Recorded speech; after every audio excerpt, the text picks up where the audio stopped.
Generally food blogging ಮಾಡೋರು invariably health ಪ್ರಾಬ್ಲಮ್ಸ್ನ face ಮಾಡ್ತಾರೆ. ಅಂದರೆ ಬೇಸಿಕ್ಲಿ ವೆಯ್ಟ್ ಜಾಸ್ತಿ ಆಗುತ್ತೆ.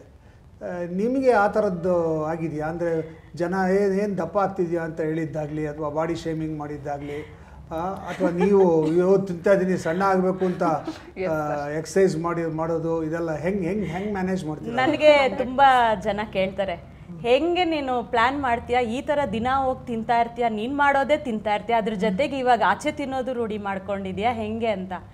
ನಾನು ಹೇಳೋದು ಸಿಂಪಲ್. ಇವಾಗ ಮಧ್ಯಾಹ್ನ ಹೋಗ್ತೀನಿ ಲಂಚ್ಗೆ ಅಂದರೆ ನಾನು ಬೆಳಿಗ್ಗೆ ಬರೀ ಫ್ರೂಟ್ಸ್ ತಿಂತೀನಿ ಸರ್.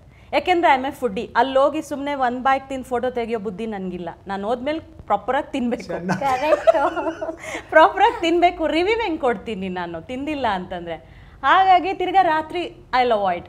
ಇವಾಗ ಮಧ್ಯಾಹ್ನ ತಿಂದಿರೋದ್ರಿಂದ ರಾತ್ರಿ ಕೂಡ ಸ್ವಲ್ಪ ಬಿಸಿ ನೀರು ಕುಡಿದ್ಬಿಡ್ತೀನಿ, ಅಥವಾ ಮಜ್ಜಿಗೆ ಕುಡಿತೀನಿ. ತಿರ್ಗಾ ಏನಾದರೂ ಬೇಕಿದ್ರೆ ಫ್ರೂಟ್ಸೇ ತಿಂತೀನಿ, ಅಥವಾ ಹಶ್ವಾಗ್ತಾ ಇದ್ರೆ ಫುಡ್ಡು ತಿಂತೀನಿ ಸರ್. ನಾನು ಆರಾಮಾಗಿ ತಿಂತೀನಿ ಸರ್, ಯಾಕೆ ಸುಳ್ಳು ಹೇಳಬೇಕು. ಪುಟ್ಟನೆಲ್ಲ ಆ ಥರ ಏನು ಆಗಿಲ್ಲ. ಬಟ್ ಕೆಲವ್ರು ಹೇಳ್ತಾರೆ ನೀನು ಈಗ ದಪ್ಪ ಆಗ್ತಾ ಇದೆಯಾ ಆಚೆ ತಿನ್ನೋದು. ಬಟ್ ನನಗೆ ಹೊಟ್ಟೆ ಊರಿಗೆ ಹೇಳ್ತಾರೆ ಅಂತ ಅನ್ನಿಸ್ತು ಸರ್. ಹೇಳ್ತಾರೆ, ತುಂಬ ಜನ ಹೇಳ್ತಾರೆ ಹೌದಾ ಓಕೆ ಅಂತ ಅಂದ್ಬಿಟ್ಟು. ಬಟ್ ನಾನು ತಿಂತೀನಿ, ಯಾವುದು ನಾನೇನು ಚೇಂಜಸ್ ಮಾಡ್ಕೊಳ್ಳೋದಿಲ್ಲ. ಸರ್ ಜಿಮ್ ಅಂತೂ ಹೋಗ್ತೀನಿ, ರೆಗ್ಯುಲರ್ ಇಲ್ಲ ಬಟ್ ಹೋಗ್ತೀನಿ. ಬಟ್ ಬೆಳಗ್ಗೆ ಓಟ್ಸ್, ಮಧ್ಯಾಹ್ನ ಲಂಚ್ಗೆ ಹೋಗ್ಬೇಕು ಅಂದರೆ ಬೆಳಗ್ಗೆ ಓಟ್ಸು ಫ್ರೂಟ್ಸ್ ಎಲ್ಲ ಬ್ಯಾಲೆನ್ಸಿಂಗ್ ಮೀಲ್ಸ್. ಮತ್ತು ಕ್ವಾಂಟಿಟಿ ವೈಸ್ ನಾನು ಎಲ್ಲ ಟೇಸ್ಟ್ ಮಾಡ್ತೀನಿ. ಕಮ್ಮಿ ಕ್ವಾಂಟಿಟಿ ಟ್ರೈ ಮಾಡ್ತೀನಿ. ಫುಲ್ ಹೆವಿಯಾಗಿ ಹೊಟ್ಟೆ ತುಂಬ ತಿನ್ನಲ್ಲ, ಸ್ವಲ್ಪ ಕ್ವಾಂಟಿಟಿ ಖಾಲಿ ಇರಬೇಕು ಹೊಟ್ಟೆದ. ಸೊ ಡೈಜೆಷನಿಗೆ ಟೈಮ್ ಆಗುತ್ತೆ ಅಂತೇಳಿ. ಇಲ್ಲಾಂದರೆ ಮಧ್ಯಾಹ್ನ ಚೆನ್ನಾಗಿ ಹೆವಿ ಮೀಲ್ಸ್ ಮಾಡಿದರೆ 6 o'clock ಒಳಗೆ ನಂದು ಡಿನ್ನರ್ ಮುಗಿಸಿ, ಸೊ ಇಂಟರ್ಮೀಡಿಯೇಟ್ ಬೆಳಗ್ಗೆ 9-10 ಡೈಜೆಷನ್ಗೆ ಟೈಮ್ ಕೊಡ್ತೀನಿ. Okay Navya, you are very important. Thank you sir. Actually, so ನಾನು like ಸಾನಾಗಿ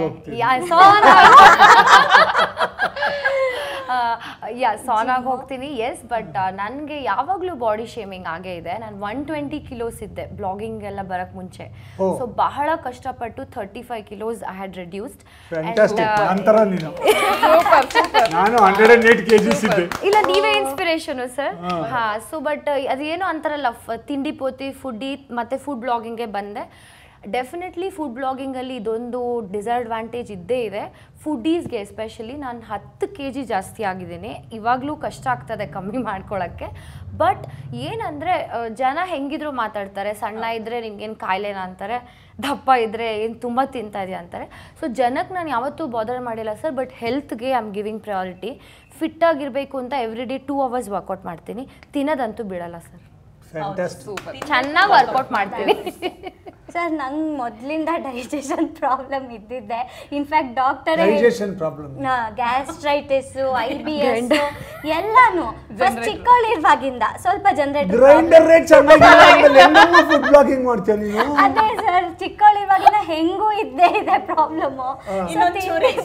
ತಿಂಡಿ ಬೇಕಾದಾಗ ಸ್ವಲ್ಪ ಆ್ಯಕ್ಚುಲಿ ಇನ್ಫ್ಯಾಕ್ಟ್ ಡಾಕ್ಟರೇ ನಂಗೆ ಹೇಳಿದ್ರು, ನೀನು ಒಂದು ಫುಡ್ ಡೈರಿ ಮೇಂಟೈನ್ ಮಾಡು, ಸೊ ದಟ್ ನೀನು ಏನು ತಿಂದಿದ್ಯಾ ಅಂತ ಗೊತ್ತಾದರೆ ನೆಕ್ಸ್ಟ್ ಟೈಮ್ ನಿಮಗೆ ಈ ಥರ ಸ್ಟಮಕ್ ಇಶ್ಯೂಸ್ ಬಂತು ಅಂದರೆ you will trace back, try to eliminate that ಅಂತ. So in fact that was one more reason why I started my food diary blog ಆಗಿ. ಬಟ್ ಆಮೇಲೆ ಅದ್ರ ಪಾಡಿಗೆ ಅದು ಸರ್ ಹಾಗೇನು ಹಂಗಂತ ನಾನು ಹೊರಗೆ ತಿನ್ನೋದಂತೂ ಬಿಡೋಕ್ಕಾಗಲ್ಲ. ಇಟ್ಸ್ ಮೇ ಬಿ ಈಗ ಸ್ವಲ್ಪ ಏಜ್ ಆಗ್ತಾ ಆಗ್ತಾ ಪೋರ್ಷನ್ ಕಂಟ್ರೋಲು, ಈ ಇಂಟರ್ಮಿಟೆಂಟ್ ಫಾಸ್ಟಿಂಗ್ ಅವೆಲ್ಲ ಸ್ವಲ್ಪ ಟ್ರೈ ಮಾಡೋಣ ಅಂತ ಅಗೇನ್ ಈ ಥರ ಇನ್ಫ್ಲೂಯೆನ್ಸರ್ಸ್ ನೋಡಿ ಒಂದು ಸ್ವಲ್ಪ ಇನ್ಸ್ಪೈರ್ ಆಗತ್ತೆ ಅವಾಗಿವಾಗ. ಆದರೆ ಕೆಲವ್ದು ಸರ್, ಈಗ ಫಾರ್ ಎಕ್ಸಾಂಪಲ್ ಮಸಾಲೆ ಪುರಿ ಅಥವಾ ಅಯ್ಯಂಗಾರ್ ಬೇಕ್ರಿ ಸ್ನ್ಯಾಕ್ಸ್ ಇವೆಲ್ಲ ನೋಡಿಬಿಟ್ರೆ ನಂಗೆ ಒಂಥರ ಮನ್ಸಿಗೆ ಕಂಟ್ರೋಲ್ ಹಿಡಿಬೇಕು ಅನಿಸೋದೇ ಇಲ್ಲ. ಸೊ ತಿನ್ನೋದು ಲಕ್ಕಿದ್ರೆ ಏನೂ ಆಗಲ್ಲ. ಈ ಗ್ರಹಚಾರ ಕೆಟ್ಟರೆ ಸ್ವಲ್ಪ ಒಂಚೂರು ಹೊಟ್ಟೆ ಅಪ್ಸೆಟ್ ಆಗುತ್ತಷ್ಟೇ. ಅದು ಬಿಟ್ಟರೆ ವೆಯ್ಟ್ ಕಂಟ್ರೋಲಲ್ಲಿ ಇಡೋಕ್ಕೆ ಅದೇ ಸರ್, ಪೋರ್ಷನ್ ಕಂಟ್ರೋಲು, ಸ್ವಲ್ಪ ಫಿಸಿಕಲ್ ಆ್ಯಕ್ಟಿವಿಟಿ ಇರಬೇಕು. ಈಗಂತೂ ನಂಗೆ ಚಿಕ್ಕ ಮಕ್ಕಳಿದ್ದಾರೆ, ಅವ್ರ ಹಿಂದೆ ಓಡೋದ್ರಲ್ಲೇ ಎಲ್ಲ ಎನರ್ಜಿ ಬರ್ನ್ಔಟ್ ಆಗುತ್ತೆ. So it's all good for now.